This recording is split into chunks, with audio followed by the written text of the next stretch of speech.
विदर्भात पावसाने खंड दिलेला आहे आणि त्याचा परिणाम जर बघितला तर नागपूरसह संपूर्ण विदर्भात तापमानात मोठ्या प्रमाणात वाढ झाली आहे आणि उकाड्याने जे आहे ते विदर्भवासी हैराण होताना पाहायला मिळते आहे। एकंदर जर बघितलं तर नागपूरचं तापमान 33.4 अंश सेल्सिअसवर पोहोचलं आहे, तर विदर्भाच्या इतर जिल्ह्यांमध्ये सुद्धा 30 ते 32 अंश सेल्सिअस या दरम्यान तापमानाची नोंद जी आहे ती होताना दिसते आहे।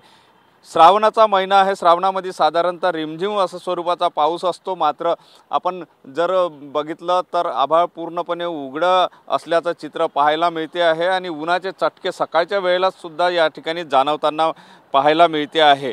एकंदर जर बघितलं तर ऑगस्टच्या महिन्यामध्येच ऑक्टोबर हीटचा फील जो आहे तो नागपूरकरांना आणि विदर्भवासियांना येताना दिसतो आहे।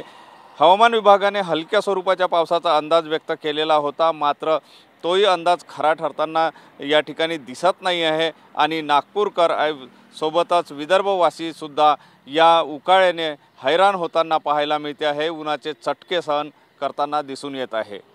कॅमेरामन साईसह सुनील ढगे, TV9 मराठी, नागपूर।